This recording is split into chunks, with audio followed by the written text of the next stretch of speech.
Madame, Messieurs, bonsoir. Le débrief de l'actu est de retour ce lundi 20 janvier 2025. L'émission La Quotidienne consacrée au cadre de l'actualité revient en ce début de semaine avec à la une de l'actualité la décision du maire de la ville de Yaoundé, entre autres informations, qui est désormais effective. Eh bien, le deadline qui était justement ce jour 20 janvier a été appliqué.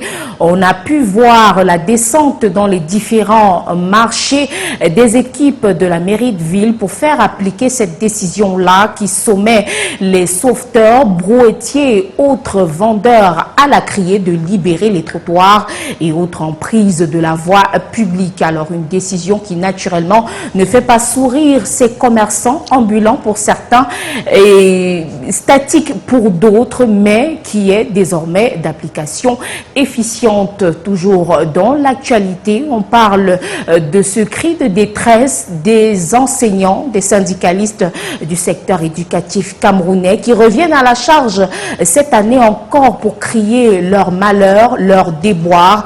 Les seigneurs de la craie qui exigent une fois de plus le respect des du train de mesures pris en 2024 par le président de la République et l'application des promesses qui leur avaient été faites en ce temps-là. Les seigneurs de la craie qui, chacun en ce qui le concerne, selon le secteur éducatif, on a pu voir la sortie du CINES, les enseignants du supérieur qui exigeaient le paiement de leur 4e tranche au titre de la prime de modernisation de la recherche.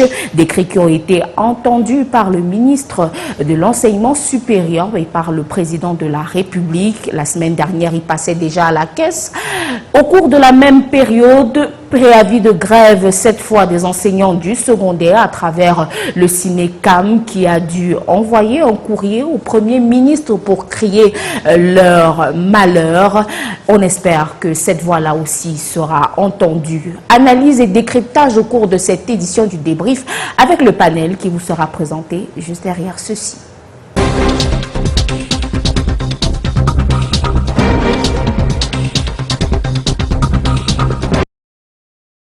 Grève des enseignants, une nouvelle saison à la forme interrogative. C'est le thème qui sera débattu ce soir en compagnie de 3 protagonistes, des experts, si on peut le dire ainsi. On commence par celui qui porte la charge, la responsabilité du mot d'ordre de grève initié le 6 janvier dernier et qui était censé prendre effet le jeudi 16 janvier. Il se nomme Edouard Essouma, c'est le président du syndicat national des enseignants du Cameroun, en abrégé Cinécam.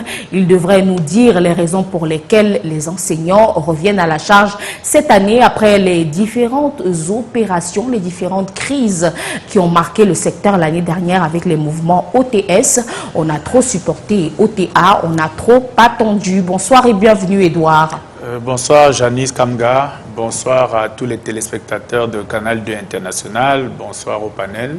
Je suis très content d'être parmi vous aujourd'hui pour parler justement des problèmes des enseignants camerounais. Encore une fois, les enseignants remontent à la charge pour essayer peut-être, pourquoi pas, de les rassurer. On a Parfait Onguéné, il est communicant pour le compte du RDPC, bien sûr entre autres casquettes, mais sinon c'est un expert dans les questions de sciences sociales. Bonsoir et bienvenue. Oui, bonsoir à vous, bonsoir à mes co-panélistes et surtout bonsoir au président du syndicat des enseignants. Peut-être que cette fois-ci le slogan va changer.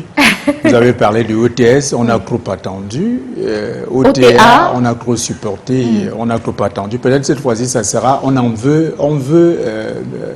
OT, on en veut un peu, on en veut un peu plus.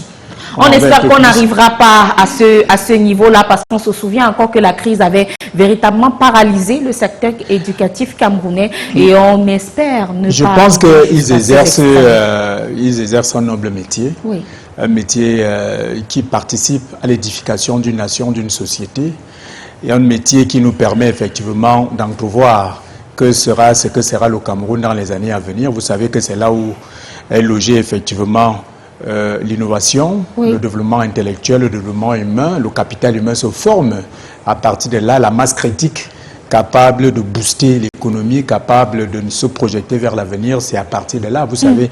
Et depuis 1982, le président Biya n'a fait que ça, porter avec lui l'ambition même de cette nation prospère qui devrait se développer à partir d'un levier essentiel, c'est-à-dire que l'enseignement avec les enseignants qui sont un facteur incontournable de la manœuvre de cette ambition présidentielle d'édification de notre société.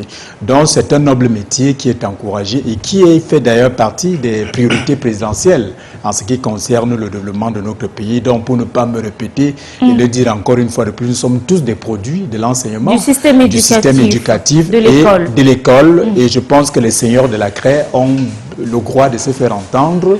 Seulement, nous allons certainement en parler tout à l'heure. Il faudrait que cela soit encadré, que cela soit aménagé et que les mesures déjà prises par l'État jusqu'à ce niveau par le pouvoir public soient également prises en compte dans la démarche qui renaît aujourd'hui de ces cendres. Parce qu'on avait eu l'impression à un moment donné que ça s'était arrangé. Effectivement, il y a eu des avancées considérables, notoires, qui peuvent nous amener à nous interroger quant à cette récidive. Merci. Pour vous donner le change, on a l'impression d'être déjà rentré dans le vif du débat, mais il nous reste encore à présenter André Achille Meka. Il est journaliste spécialiste dans les questions d'éducation. Merci d'avoir accepté l'invitation du débrief de l'actu pour cette nouvelle année. Merci pour l'hospitalité, Janice. Bonsoir à vous. Bonsoir à vos nombreux téléspectateurs à qui j'adresse, puisque c'est ma toute première ici à Canal 2 pour le compte de cette année de grâce 2025. Je profite de cette tribune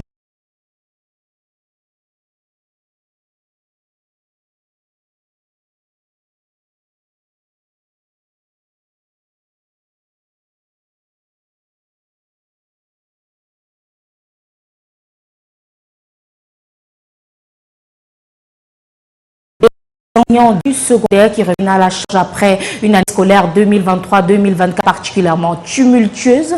Prenons cet élément qui montre les solutions qui ont été apportées aux réclamations des enseignants du supérieur il y a une semaine environ. Également, depuis le 6, le CINES avait lancé un préavis de grève qui concernait les enseignants du supérieur. Ils se plaignaient du non-paiement de la 4e tranche des primes consacrées à la modernisation de la recherche. Une réponse a été apportée à leur réclamation au terme d'un échange avec le chancelier des ordres académiques. J'ai nommé le ministre Jacques Fame Ndongo qui leur a dit de faire attention à la manipulation. On se retrouve juste derrière cet élément qui montre les solutions qui peuvent être apportées à ce type de problème pour parler du cas des enseignants du secondaire. Chose promise, chose due, ils sont une centaine d'enseignants-chercheurs à passer à la caisse ce 13 janvier au 10e étage du ministère de l'Enseignement supérieur. Ils rentrent en possession de leurs allocations, comptant pour la 4e tranche de la prime de modernisation de la recherche.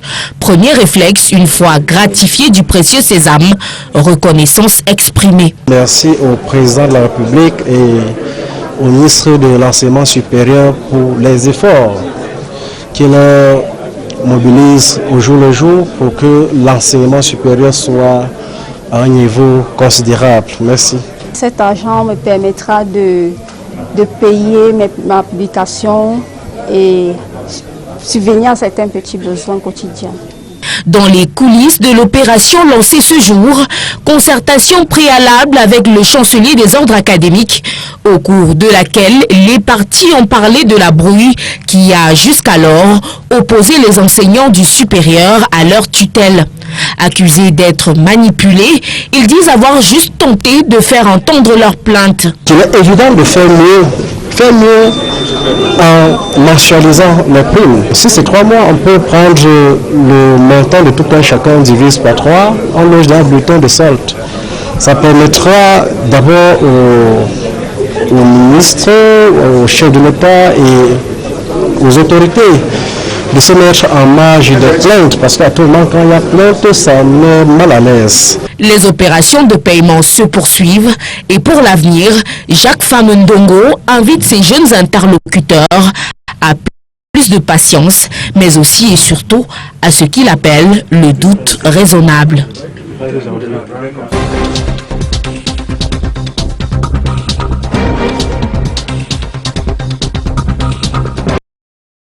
Merci à la réalisation pour cet élément, Thierry Camto, Sandrine Néni. Merci pour la diffusion de cet élément qui nous permet de parler effectivement de cette crise qui touche le secteur éducatif camerounais. André Achille Meka, est-ce qu'on peut dire dans ce cas-là, pour le cas du supérieur, qu'une bombe a été désamorcée? Oui, c'est un début. Vous savez que face à de telles situations, il est important de dialoguer et de permettre aux différentes parties de s'asseoir et d'envisager les solutions, parce qu'une grève des enseignants, c'est comme un médecin stressé dans un bloc opératoire. Et vous imaginez toute la peine que cela peut causer à tout le monde, parce que nous sommes tous les fruits des enseignants janistes, nous avons tous été allaités à la mamelle des enseignants. Nous sommes ce que nous sommes aujourd'hui, si nous sommes quelque chose, grâce à la formation intégrale que nous avons reçue. Quand on parle de cette formation intégrale, on l'envisage sur la triple dimension de l'accumulation des savoir-être, des savoirs savants et même des savoir-faire. Et donc, il est important que lorsque ces soldats du savoir s'arrêtent un moment pour faire montre de leur mécontentement, qu'on prête oreille à ce qu'ils disent, à leurs différentes revendications. Heureusement, les acteurs établis sur le plan étatique pour encadrer ce secteur-là se sont rendus disponibles pour écouter ces doléances et envisager des voies de sortie. On imagine, Edouard Essouma, que vous souhaitez que votre requête connaisse également une fin favorable, comme ça a été le cas avec la requête du CINES dans ce cas-là. Est-ce que vous avez calqué peut-être votre process sur celui du CINES pour faire entendre votre voix? Oui, Janice, en fait, ce que j'aimerais dire, c'est que le problème des enseignants, surtout des enseignements secondaires et des enseignements primaires, ne se situe pas au niveau des primes comme au niveau du supérieur. Nous, on a un réel problème là-bas, ce sont des problèmes même de salaire. Parce que nous avons des enseignants aujourd'hui qui ont été recrutés, ça fait 4 ans, qui n'ont toujours ni matricule ni salaire. Donc vous voyez que le problème que nous avons n'est pas seulement au niveau des primes et tout ça. On a même des enseignants qui travaillent depuis autant de temps, qui n'ont pas de matricule, mais qui sont à leur poste de travail. Et la plupart du temps, à l'éducation de base et aux enseignements secondaires, ces enseignants sont envoyés dans des coins reculés du Cameroun.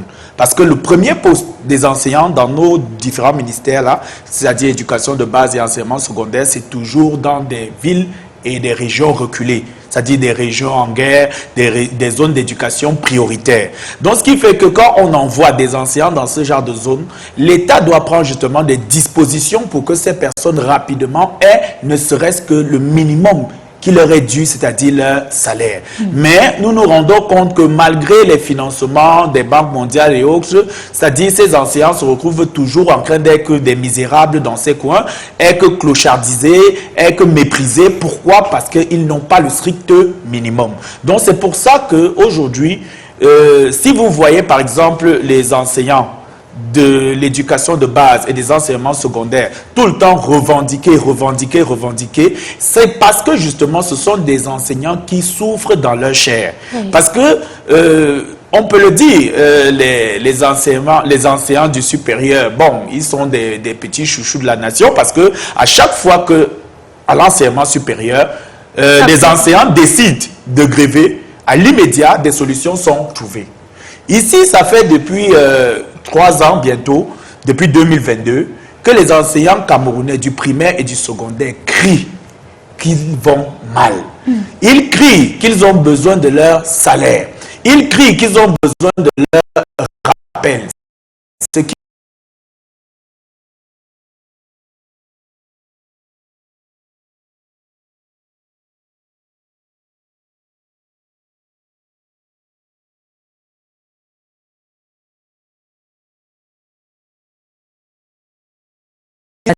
visiblement, les solutions ne vous satisfont pas jusque-là, disons ça ainsi. Je reviens avant quelques instants pour permettre à Parfait Ongene de se prononcer sur la question.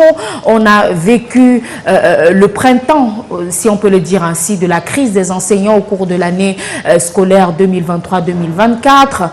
Le président de la République lui-même a fait des promesses. Il a évoqué un train de mesures qui ont commencé à être appliquées en 2024, puisque nous avons couvert ces différentes sorties, événements, avec le ministre de l'Enseignement supérieur qui avait fait des sorties, le ministre des Finances qui avait rassuré les seigneurs de la craie de ce que l'épisode en noir, du moins, devait commencer à trouver des solutions, ce qui a été le cas. Qu'est-ce qui s'est passé en chemin? Est-ce que, au vu de la célérité avec laquelle on adresse les questions qui concernent les enseignants au Cameroun, il serait la 5e roue du carrosse?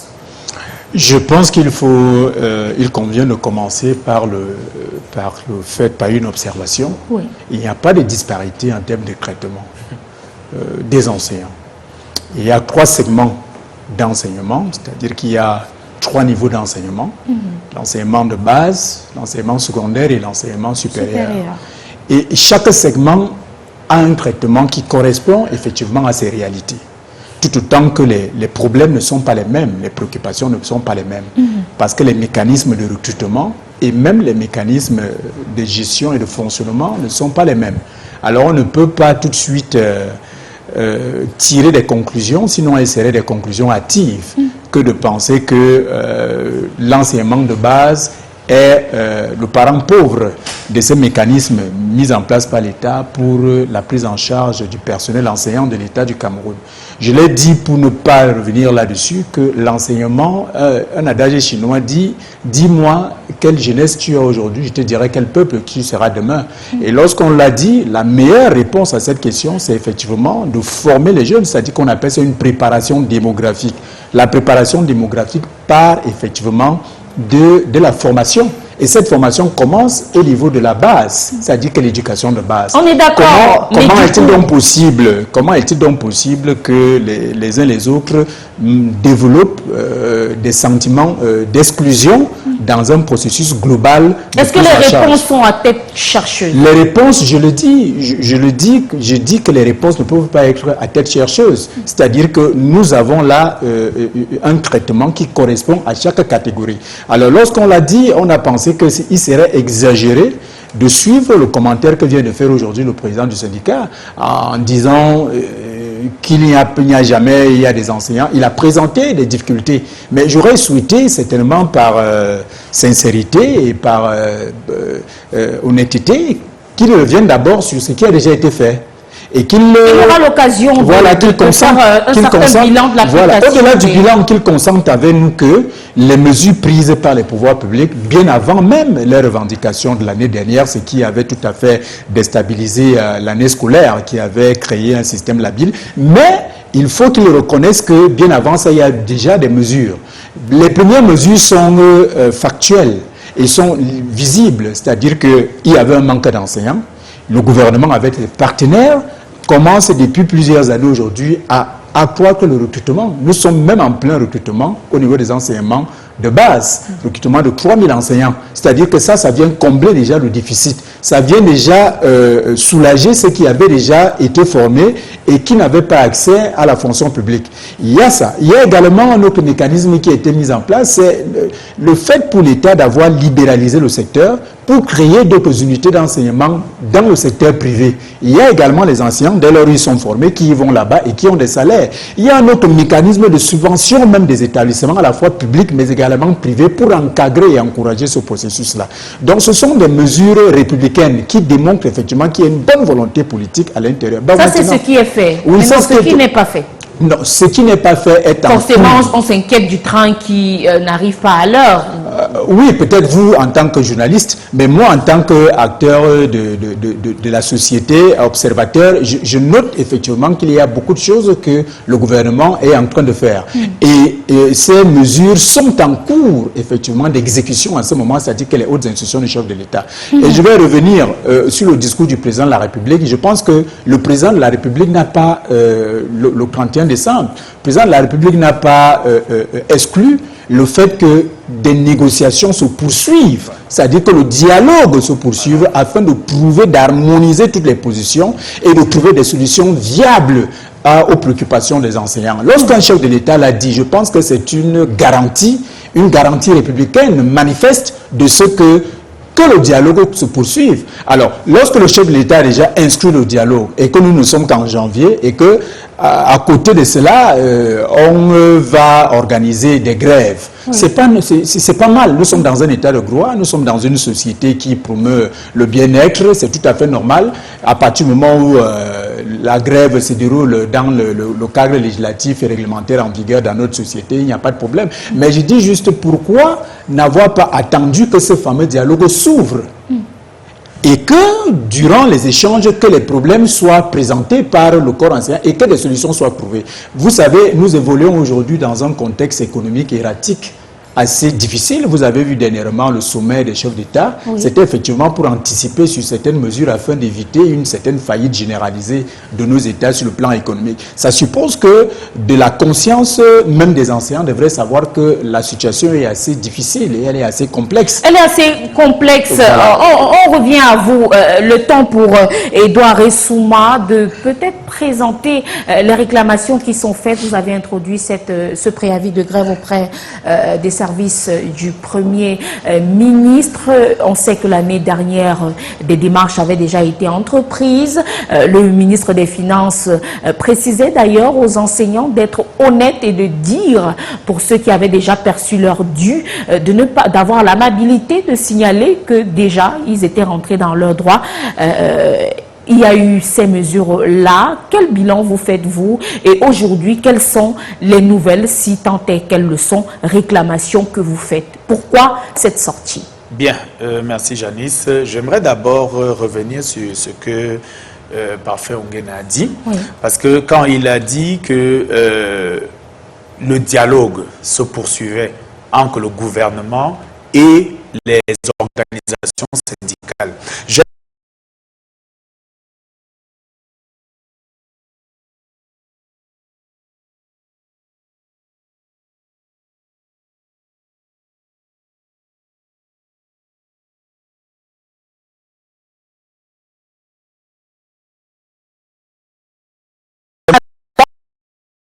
l'année de 2024, il n'y a eu aucune concertation, aucun dialogue, aucune réunion entre le gouvernement et les organisations syndicales. Nous sommes surpris au soir du 31 décembre de 2024 que le président nous annonce que le dialogue entre le gouvernement et les organisations syndicales se poursuit. De quel dialogue est-ce qu'on parle? Il y a d'autres organisations syndicales, peut-être le Cinecam n'a pas été convié, mais d'autres. Il y avait un comité d'organisation, par exemple, pour l'organisation des États généraux, pour évaluer le statut, enfin, les conditions de mise en œuvre du statut spécial de l'enseignant que vous réclamez tant. En 2023, je dis bien en 2024, il n'y a eu aucune concertation entre le gouvernement et les organisations syndicales. Si oui, mettez-moi au courant, parce que moi je ne suis pas au courant et je suis dans le mouvement syndical depuis.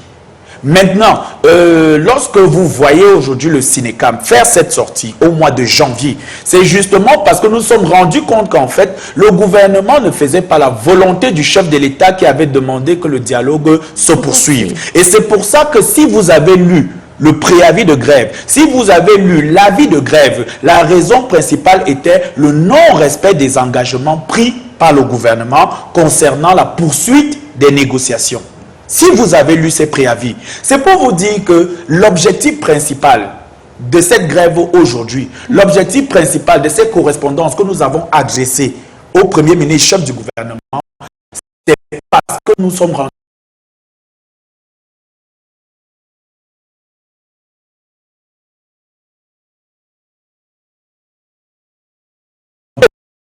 C'est pour dire qu'aujourd'hui, quand vous voyez par exemple aujourd'hui les enseignants de la base et du secondaire décider de se relever, c'est parce qu'on se rend compte en fait que les autres instructions ne sont pas respectées. Et quand on parle de hautes instructions, je pense qu'il faut qu'on sache que dans ce pays, lorsque le président instruit quelque chose, normalement, il doit être au courant de la situation. C'est pour ça que nous, en tant que représentants d'enseignants, nous disons Et c'est pour ça que nous avons écrit au Premier ministre, chef du gouvernement, pour lui dire qu'effectivement, il y a un non-respect des engagements. Lesquels? Parce qu'il y en maintenant, a qui ont... Voilà, oui. Ça revient maintenant à tous ces points que nous avons cités comme réclamation.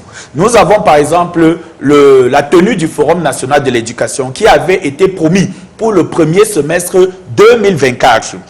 Vous convenez avec moi? Est-ce qu'il y a eu le Forum national de l'éducation? Non, même la date, elle n'a pas été arrêtée. Le deuxième semestre est passé. Nous avons vu un an passer. C'est pour ça qu'à partir de janvier, nous leur avons demandé que, bon voilà, finalement, ce Forum national de l'éducation, il est organisé ou pas. Et ça, c'est une promesse qu'ils avaient tenue. Maintenant, on nous avait dit que la dette totale allait être payée d'ici le mois de décembre 2024. Et bizarrement, en décembre, on a prolongé justement cette échéance.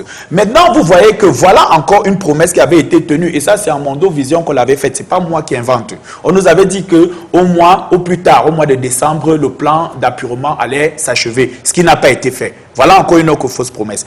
Maintenant, nous avons à côté de ça aussi le statut spécial que nous revendiquons aujourd'hui. Le statut spécial, c'est quoi? Le statut spécial n'est que la révision et le réaménagement du statut particulier qui date de 25 ans. Vous vous imaginez?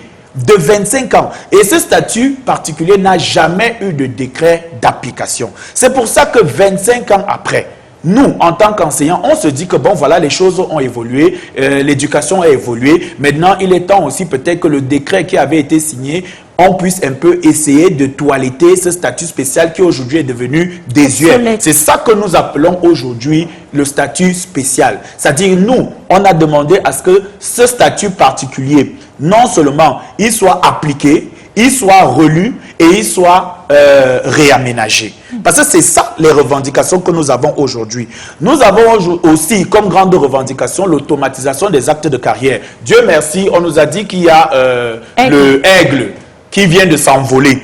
Nous espérons que Aigle qui vient de s'envoler n'est pas une chimère, parce que ce n'est pas la première fois au Cameroun qu'on nous vend du rêve. C'est pour ça que nous, aujourd'hui, en tant qu'enseignants, un enseignant qui quitte de l'extrême nord ne va pas continuer à venir ici à Yaoundé pour suivre son dossier, ou bien un enseignant ne va pas continuer à ce qu'on lui dise que voilà, il faut venir compléter ton dossier parce qu'il y a des pièces qui se sont perdues. Commencez déjà par vous arrimer à vous mettre à jour au niveau de la plateforme. On imagine que vous menez le plaidoyer auprès de vos pairs pour qu'ils s'arriment à la nouvelle Je peux vous assurer que l'annonce de Aigle est arrivée comme une manne tombée du ciel pour les enseignants, parce qu'on souffre de cette automatisation des actes de carrière. Là. Nous, on espère justement que Aigle, là, justement, ne sera pas abattu en plein vol. On espère. André Achille Meka, vous qui êtes expert de ces questions-là, quelle lecture générale vous faites de l'état des lieux qui est dressé par le président du Cinecam? Est-ce que ce ne serait pas symptomatique d'un secteur éducatif finalement sclérosé? Je ne dirais pas au président comme cet auteur, cet ouvrier de la plume qui a commis un ouvrage intitulé « Tais-toi et enseigne ». Parce qu'ils ont le droit de parler, il a le ton syndical et il est important de dire son courroux lorsque ça coince à un certain niveau. Et puis, je ne prends pas la parole uniquement en posture de journaliste ou alors de spécialiste des questions d'éducation. Je prends aussi la parole en posture de parents, d'élèves, pour dire que lorsqu'on écoute le président, on a droit d'avoir peur. C'est un discours qui a peur parce que il me souvient que Martin Luther, dans l'un de ses ouvrages, nous apprenait qu'une nation ne naît pas grande et que les grandes nations étaient l'œuvre de leurs citoyens. Et je pense que pour parvenir à bâtir un citoyen, on a comme cadastre, comme balise, l'école, la formation et donc les enseignants. Et à côté de l'enseignant, il y a aujourd'hui ce qu'on appelle la communauté éducative, composée du triptyque parents, élèves, enseignants. Alors, en posture de parents d'élèves, nous avons aussi le droit et la saine obligation de demander à l'État, M. Ngene qui est là, qui est le communicant du RDPC, peut se faire amplificateur de ce discours pour dire qu'il est important que l'État mette sur pied toute l'ingénierie nécessaire pour permettre aux enseignants d'enseigner, s'enseigner. Je le dis pourquoi. Déjà, devenir enseignant, c'est un peu faire montre d'humanisme. Parce que l'enseignant aime plus les gens et moins l'argent. Si vous arrivez dans les quartiers, vous essayez de jeter un regard sur le plan architectural, les enseignants n'ont pas toujours les plus belles maisons. C'est parce qu'ils se sentent voués à sauver les hommes, à gagner les hommes. Une vie de sacerdoce. Ils vivent de sacerdoce. Au-delà, c'est pour dire que lorsqu'un enseignant est formé dans une école de formateurs, il ne sort pas pour être enseignant au lycée bilingue de Nkoleton ou alors au lycée général Leclerc. Il peut être affecté au Bec de Canard, à Nyanon et même ailleurs. Mais ce que nous demandons à l'État, c'est de créer les conditions pour que, quel que soit le lieu, l'environnement où l'enseignant est affecté, qu'il vive sa passion et qu'il vive de sa passion. Parce que les deux vont ensemble. Nous connaissons tous dans nos familles les ECI, les enseignants en cours d'intégration, qui sortent de l'école et qui attendent deux fois 2 voire 3 ans pour commencer à toucher leur salaire. Nous sommes à l'ère de la décentralisation. Je pense qu'il n'est pas normal qu'un enseignant brûle 300 voire 400 km pour venir suivre un dossier à Yaoundé. Et quand on parle de suivre le dossier à la camerounaise, on se comprend. Alors, je pense qu'il est important de tenir compte de toutes ces réalités. L'État du Cameroun, je parle dans la même démarche que celle du chef de l'État. Nous sommes mendiants de l'émergence à l'horizon 2035. Et l'émergence ne se fera pas sans les enseignants. Jean-Jacques Rousseau l'a dit, la base d'une société réussie, civilisée, prospère, avant toute chose, c'est l'éducation. Alors, vouloir envisager le développement du Cameroun, l'émergence du Cameroun, en faisant la sourde oreille aux différents besoins, aux réclamations des enseignants, je pense que c'est un peu se tirer une balle dans la jambe. Il est donc important, il urge que les stratégies et les mesures soient trouvées. Ça, c'est une solution. Maintenant, au-delà, je pense que pour les enseignants aussi, les élèves, les apprenants suivent le corps deux fois avant de suivre le cours.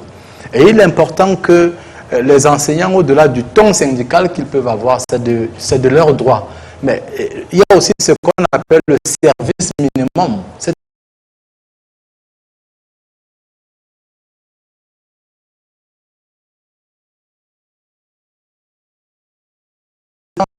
Comme l'indiquait M. Yen tout à l'heure, de saluer les petits efforts. Parce qu'au-delà de la cause enseignante, par exemple du primaire, il y a le cas du supérieur qui est aussi désormais sur la table. Je pense qu'il faut aussi reconnaître les petits efforts fournis par l'État et voir comment avancer vers une direction, vers des solutions qui pourraient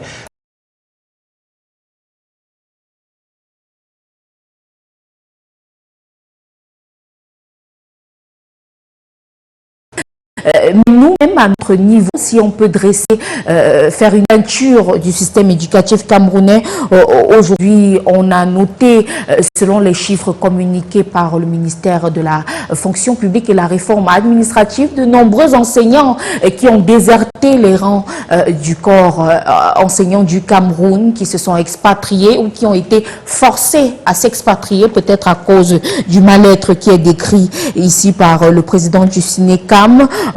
On a également les performances de nos élèves du secondaire aux différents concours officiels qui sont un symptôme parlant, patent de l'état du système éducatif camerounais en ce moment. Est-ce qu'il ne faut pas accorder peut-être une attention plus accrue à ces problèmes-là et faire même de leur résolution une priorité lorsqu'on voit le rythme visiblement lent auquel les questions sont adressées?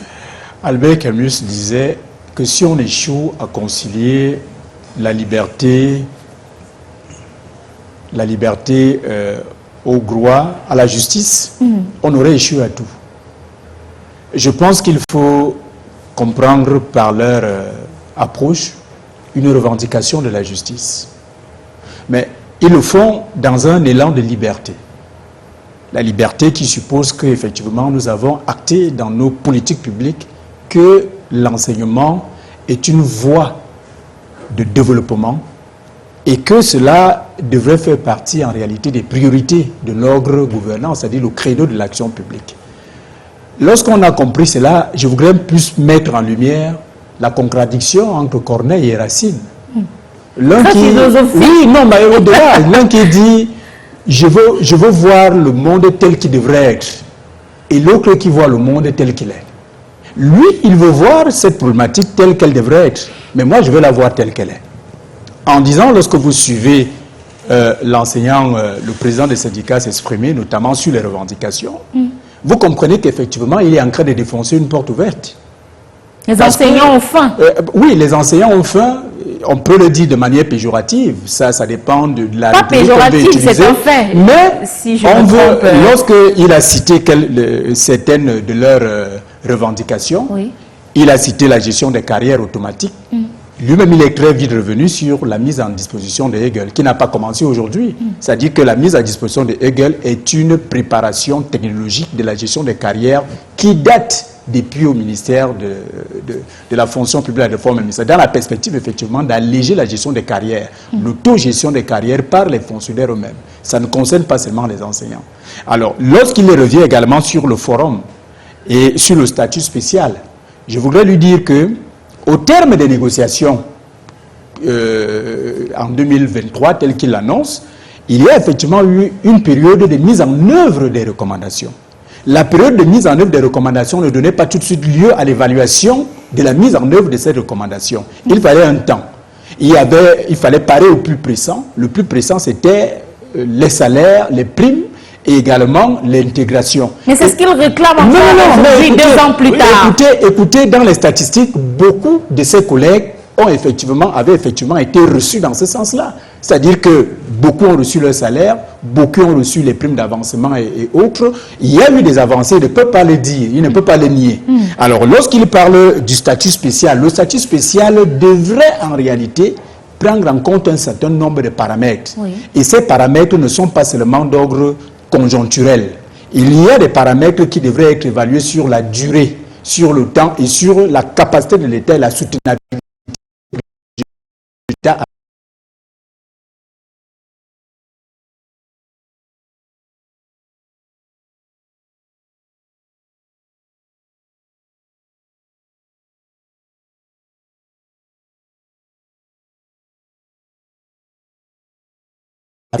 Le gouvernement est en négociation avec vous, le gouvernement devrait déjà apprécier un certain nombre de réponses concrètes. Et ces réponses concrètes s'apprécient sur la base d'un ensemble de facteurs qui ne sont pas seulement des facteurs d'ordre émotionnel, mais lui surfe beaucoup plus sur les facteurs d'ordre émotionnel et sur une rhétorique... Quand la famille n'a point d'oreille, on a envie de vous dire. Au-delà de cela, ce sont des enseignants, ils n'ont pas besoin d'avoir faim. Je pense que ce qui intéresse plus l'enseignant, c'est ce qu'on appelle la nourriture de l'esprit. Ils doivent vivre de dos et de au-delà de cela, pour dire qu'en réalité, ce qu'il devrait comprendre ici, c'est qu'il devrait prendre son mal en patience. Le mal en patience, c'est que contrairement à ce qu'il pense, que le président de la République n'est pas écouté et qu'il existe un schisme entre le gouvernement et le président de la République, je voudrais lui dire que le président est d'abord lui-même le chef de l'exécutif. Cet exécutif est dualiste avec un premier chef du gouvernement et un gouvernement. Et dans ce gouvernement, c'est le président qui est le chef. Quand le président a déjà donné une orientation, il a déjà défini la politique générale, il revient au gouvernement de la mettre en application. Et prenez votre mal en patience, des mesures concrètes sont en train d'être prises en ce moment pour des rencontres avec le corps enseignant, à l'effet de trouver... Non, mais bien sûr, c'est pour ça que je vous disais tout à l'heure que vous défoncez... Vous venez défoncer une porte ouverte. Une porte ouverte. Donc, prenez votre mal en patience. Vous allez d'abord commencer, je permets déjà de vous le dire, par l'évaluation de la mise en œuvre des premières recommandations. Ça permettra au gouvernement de comprendre à quel niveau on se situe. Maintenant, vous allez travailler sur les perspectives, parmi lesquelles ces statuts.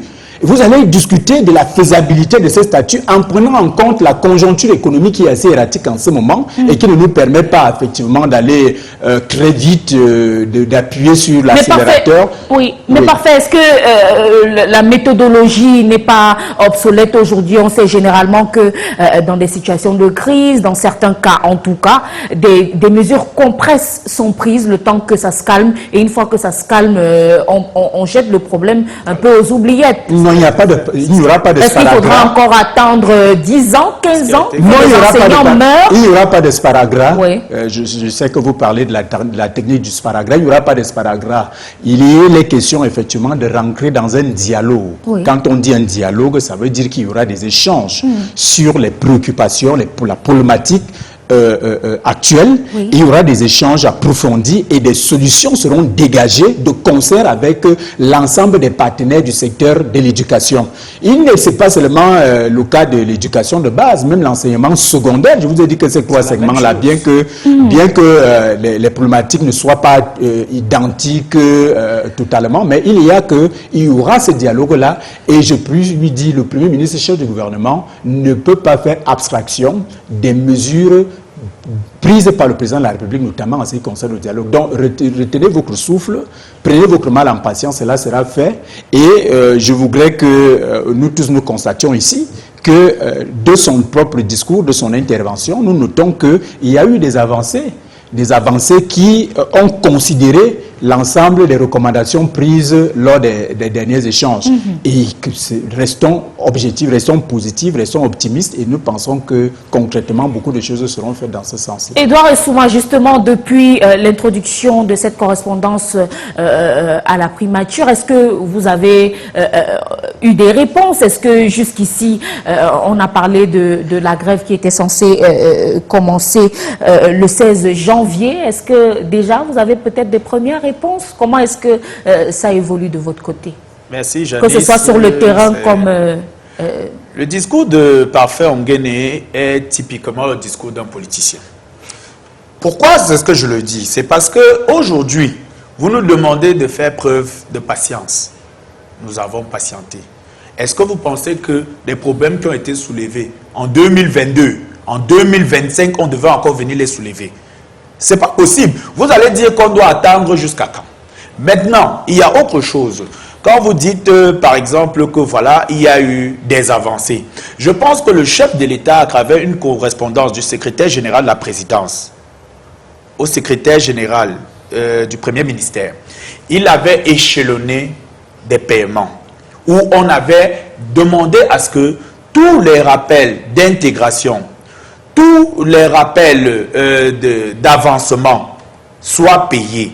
Tous les rappels de non-logement soient payés et pris en compte. On avait même arrêté des périodes et des dates. Aujourd'hui, nous nous rendons compte que l'application même de cette haute inscription, parce que je vous dis que si aujourd'hui nous revenons là, c'est parce qu'il y a beaucoup de choses qui n'ont pas été faites.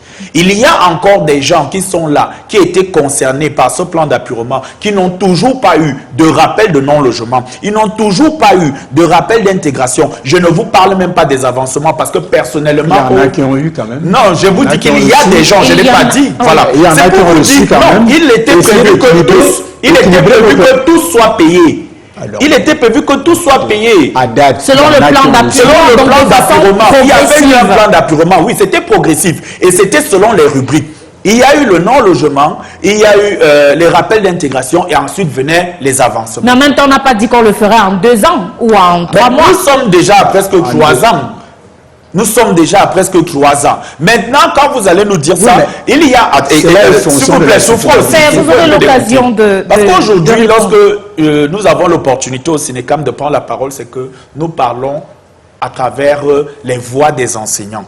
Maintenant, quand vous avez par exemple des personnes qui ont travaillé, qui réclament, je vous prends le cas d'une vague qu'on appelle les ICR2 au ministère de l'Éducation de base, qui attendent leur rappel de prise en charge depuis 8 ans aujourd'hui. 8 ans. Vous vous rendez compte que ces choses-là passent comme ça inaperçues et vous allez dire à ces gens, après avoir attendu 8 ans, voilà, il faut encore attendre. Mais finalement, nous allons attendre jusqu'à quand? Maintenant, quand le chef de l'État décide de quelque chose, je pense que la première des choses aurait été que nous essayions de nous asseoir sur une table, de dialoguer et de revenir là aux problèmes réels qu'on a demandé de résoudre. Parce que quand le chef de l'État dit qu'il faut prendre en compte les aspirations et les préoccupations des enseignants, ce n'est pas pour rien. Dans la loi d'orientation de 98, il a été stipulé dans son article 1er, que l'éducation est une grande priorité au Cameroun. On n'a pas dit est une priorité, mais une grande priorité. Aujourd'hui, si nous, en tant qu'enseignants, qui sommes au cœur de ces savoirs-là qui sont au cœur de l'éducation. Vous ne prenez pas en compte nos préoccupations. Vous nous demandez d'attendre. Entre-temps, nous sommes là, nous sommes spectateurs des situations qui se vivent dans ce pays. On nous dit toujours, il n'y a pas d'argent, il n'y a pas d'argent. Mais bizarrement, nous voyons des gens qui, aujourd'hui, réclament des véhicules de près de 180 millions pour rouler avec. Mais écoutez, à un moment donné, vous imaginez que cet argent-là ne pouvait pas payer des enseignants? Vous imaginez que cet argent ne pouvait pas payer des rappels d'enseignants? Mais je vous dis aujourd'hui que quand on dit que l'éducation est une grande priorité, l'enseignant aussi devrait être une priorité dans les problèmes de l'État. Mais maintenant, vous nous demandez d'attendre. Je vous dis aujourd'hui qu'il y a des enseignants. Vous connaissez le cas d'Amidou qui est décédé. Oui. Vous pouvez imaginer ça, qu'un enseignant puisse décéder de cette manière.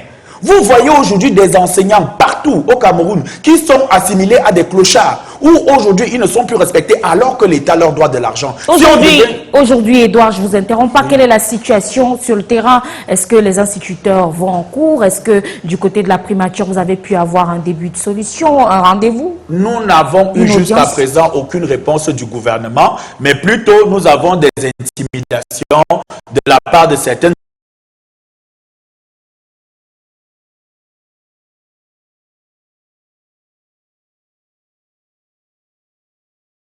qu'on veut pas que vous fassiez grève. Vous vous rendez compte qu'aujourd'hui, voilà un enfant qui pleure. Et on demande encore à cet enfant de fermer sa bouche et de continuer à travailler. Mais à un moment donné, on se pose la question de savoir, nous, enseignants, vous nous appelez seigneurs de la craie. Mais nous sommes seigneurs de quoi alors? C'est quel seigneur qu'on ne considère pas dans ce pays? Au moment de... Lorsque nous lançons cette grève, c'est pour demander uniquement au gouvernement de revenir sur la table de négociation. C'est tout ce qu'on leur demande. Le dialogue doit se poursuivre. Merci. André Achille.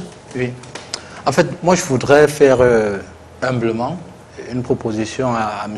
Nguéné d'adopter... Qui n'est peut-être pas l'interlocuteur, disons à l'opinion publique. Oui, nous discutons. Oui. Voilà, lui proposer d'adopter un peu la posture du médecin dans une situation clinique de consultation qui écoute le patient.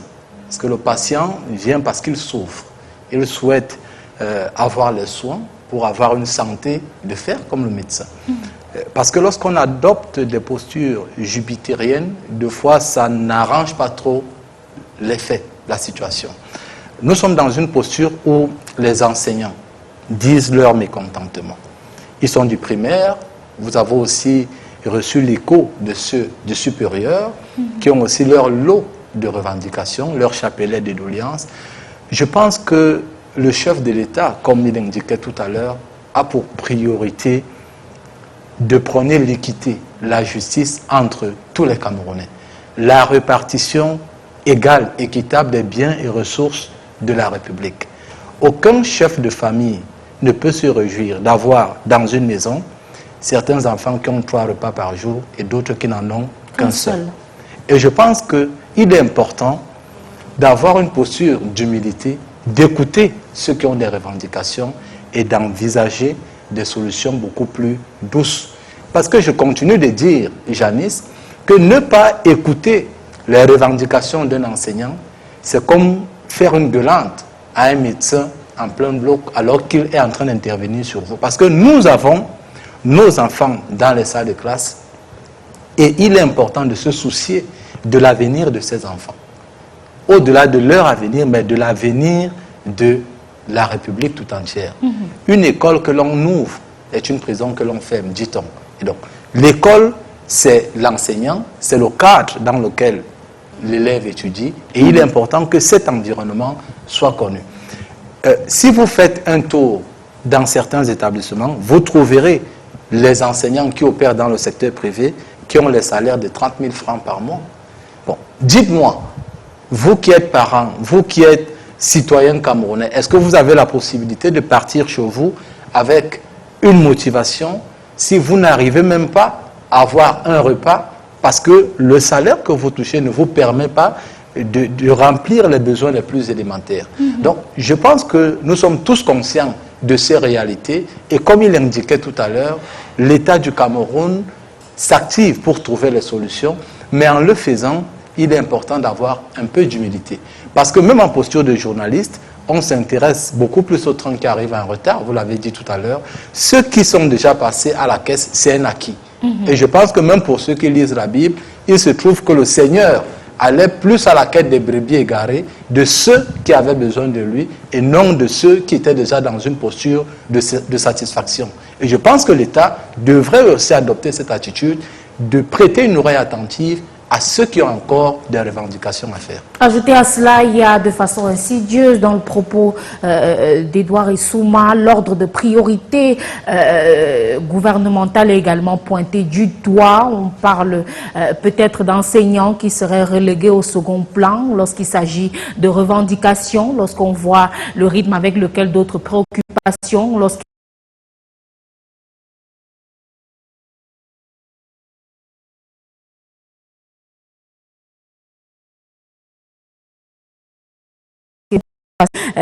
expression, monsieur Onguéné, est-ce qu'aujourd'hui, lorsqu'on analyse le statut de ces enseignants qui reviennent à la charge pour revendiquer, ce ne serait pas finalement révélateur de ce que le Cameroun est un grand corps malade, puisqu'on a envie de dire qu'on ne sait vraiment plus dans quel secteur ça va?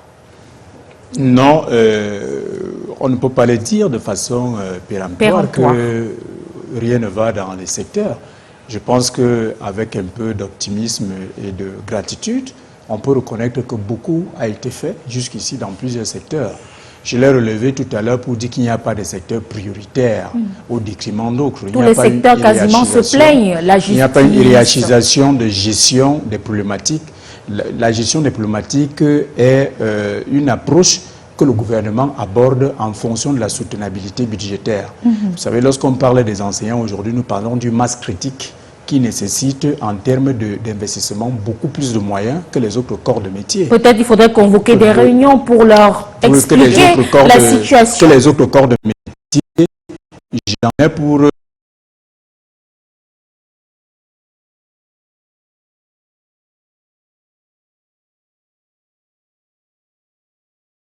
mais l'État ne fonctionne pas comme ça. C'est-à-dire qu'il y a des lignes budgétaires qui sont dégagées pour régler des problèmes spécifiques dans chaque secteur. Ce n'est pas parce qu'on a acheté une voiture là-bas que ça suppose qu'avec cet argent, on aurait pu régler les problèmes des enseignants. Non.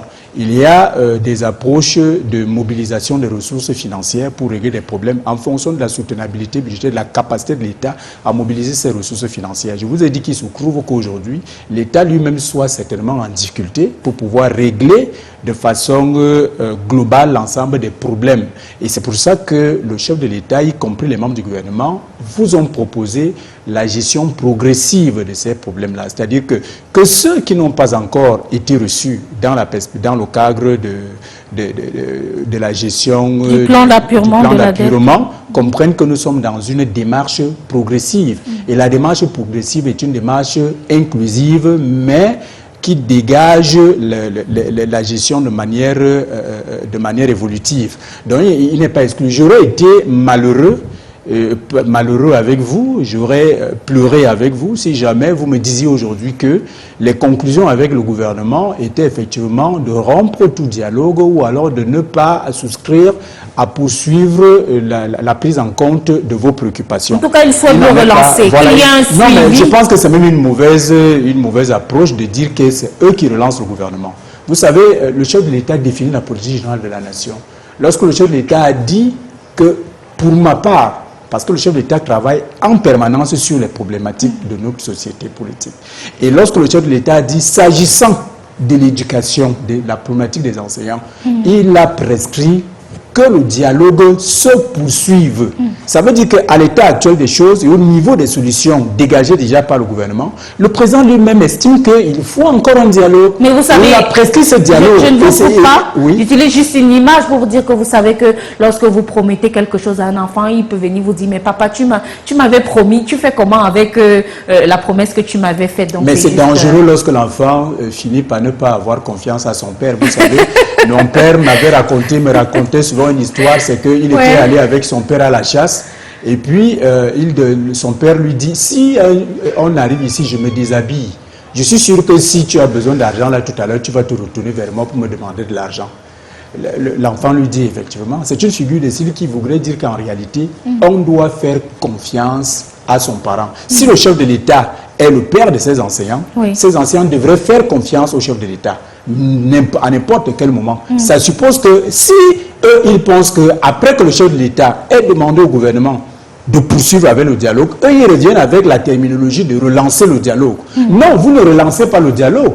Vous vous inscrivez tout simplement dans la trajectoire proposée par le chef de l'État de vous dire, non, pas d'attente. Le chef de l'État n'a pas demandé d'attente. Le chef de l'État a dit qu'il faut poursuivre le dialogue parce qu'il y a des problématiques qui nécessitent un dialogue. Il y a des solutions qui nécessitent. Vous savez, on est en démocratie et la démocratie, c'est la co-construction des solutions.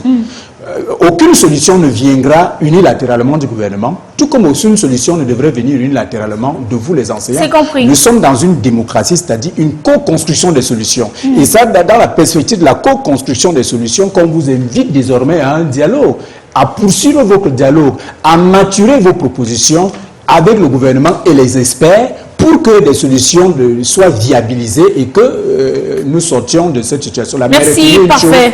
Retenez une chose, c'est que s'agissant de la gestion financière de l'État du Cameroun, je vous prends toujours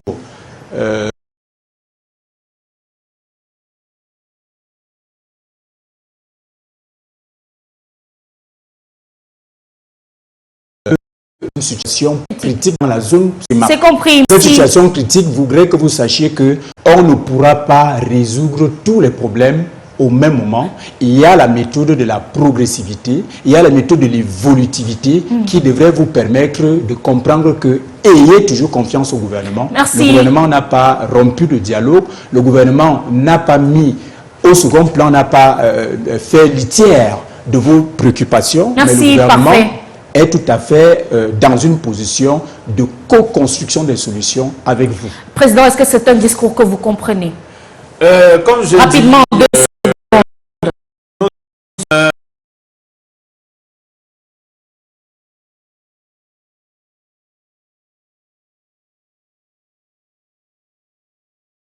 que nous tendons toujours la main au gouvernement. Non, c'est le gouvernement qui tend la main. Vous ne tendez jamais la main. Le chef de l'État a tendu il faut d'abord que nous commencions à nous plaindre pour nous tendre la main. Mais c'est pas possible. Mais non, vous faites excusez-moi de l'analogie, mais vous faites effectivement preuve d'un enfant têtu.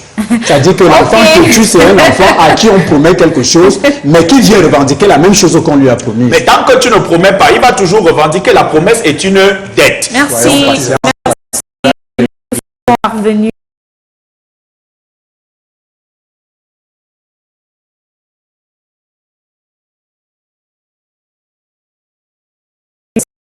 Inspiré du discours de Parfait, il prescrit de patienter, d'être conscient du contexte sociopolitique et même économique qui sévit actuellement au Cameroun et dans la sous-région. Et c'est sur ces entrefaits, si André Achille Meka, Edouard Souma et Parfait Ongeni en ont convenance, que nous allons mettre la clé sous le paillasson. Mais les programmes de Canal 2, eux, se poursuivent avec un prime time juste derrière ce programme de la réclame et après le journal télévisé, le 19h50, une présentation de Michael Chipkio. Quant à nous, on se retrouve demain avec une autre thématique tout aussi intéressante. Bonne soirée.